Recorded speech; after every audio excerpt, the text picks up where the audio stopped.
ఇంటికంతా ఫోన్లు కూడా చేస్తూ ఉన్నారు. మీ అందరికీ కూడా ఐవీఆర్ఎస్ ద్వారా ఫోన్లు కూడా చేసి మీ భూములన్నీ జగన్ లాక్కుంటాడు అని చెప్పి ప్రచారం చేస్తూ ఉన్నాడు.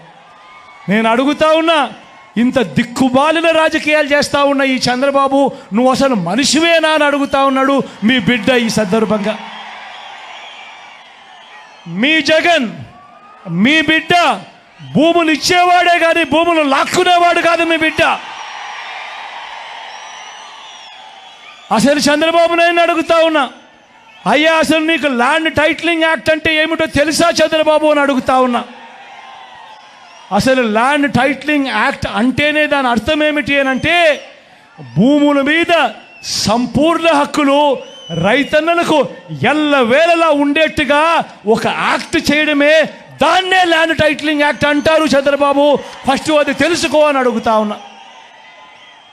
ఇవాళ ఇదే పెద్ద మనిషి చంద్రబాబు నాయుడు గారు చేస్తూ ఉన్న తప్పుడు ప్రచారాలకు ప్రతి ఒక్కరికి తెలిసి ఉండాలి. కాబట్టి ఈరోజు మీ అందరితో కూడా ఒక 2 నిమిషాలు దాని గురించి చెబుతా.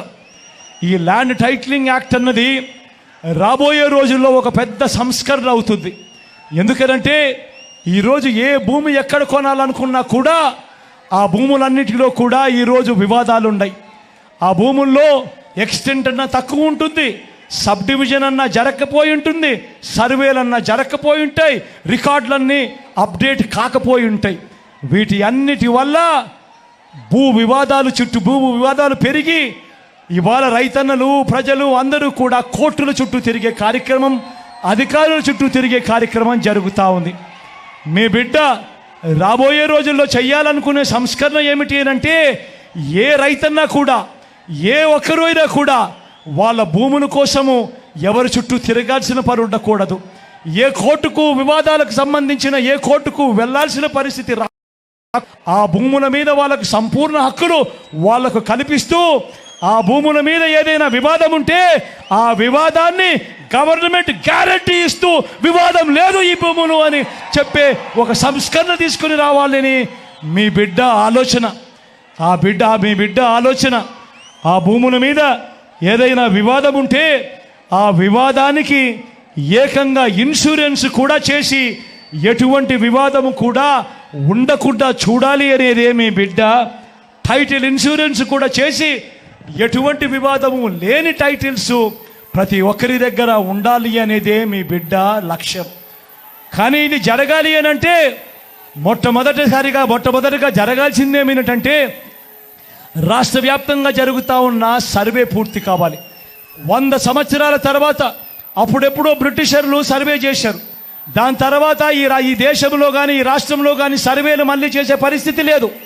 ఈరోజు మొట్టమొదటిసారిగా మీ బిడ్డ గ్రామ సచివాలయాలు తీసుకొని వచ్చి అందులో ఏకంగా 15,000 సర్వేయర్లను కూడా అందులో పెట్టి ఈరోజు మీ బిడ్డ 100 సంవత్సరాల క్రిందట జరిగిన సర్వేను మళ్ళీ మీ బిడ్డ ప్రతి ఎకరాను కూడా సర్వే చేయిస్తూ ఉన్నాడు. రైతుల కోసం సర్వే చేయించడమే కాకుండా వాటికి సంబంధించిన సరిహద్దు రాళ్లను పెట్టిస్తూ ఉన్నాడు, రికార్డులన్నీ అప్డేట్ చేయిస్తూ ఉన్నాడు, సబ్ డివిజన్ చేయిస్తూ ఉన్నాడు. చేసి ఆ రైతన్నలకే హక్కు పత్రాలను ఎక్కడికి పోకుండా పదిలంగా రైతన్నలకు అందేట్టుగా చేస్తూ ఉన్నాడు మీ బిడ్డ. ఇవన్నీ కూడా పూర్తయిపోయిన తర్వాత కానీ రాష్ట్రంలో 17,000కు సంబంధించిన రెవెన్యూ గ్రామాలుంటే ఇప్పటిదాకా 6,000 రెవెన్యూ గ్రామాలు మాత్రమే పూర్తయ్యాయి. రాబోయే 1.5-2 సంవత్సరాలలో పూర్తిగా 17,000 గ్రామాల సర్వే కూడా పూర్తయిపోతుంది. ఆ తర్వాత ప్రతి రైతన్న దగ్గర, ప్రతి ఒక్కరి దగ్గర వాళ్ళ భూములకు సంబంధించిన పక్కా రికార్డులు ఉంటాయి.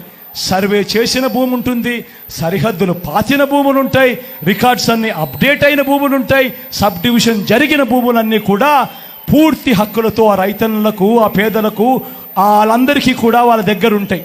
అటువంటి పరిస్థితిలో ఆ పరిస్థితి వచ్చిన తర్వాత ఈ ల్యాండ్ టైటిలింగ్ యాక్ట్ తీసుకొని వచ్చి ఏ స్థాయిలోకి తీసుకొని పోతామోనంటే, ఆ భూములకన్నిటికీ వివాదాలు ఏదైనా వస్తే ప్రభుత్వం గ్యారంటీ అని చెప్పే పరిస్థితిలోకి తోడుగా ఉండే కార్యక్రమమే ఈ ల్యాండ్ టైటిలింగ్ యాక్ట్ అన్నది ప్రతి ఒక్కరూ కూడా తెలుసుకోమని కోరుతూ, చంద్రబాబు చెప్పే అబద్ధాలు, చంద్రబాబు చేసే మోసాలను ఏ ఒక్కరు కూడా నమ్మొద్దు అని చెప్పి ప్రతి ఒక్కరిని కూడా ప్రార్థిస్తా ఉన్నా.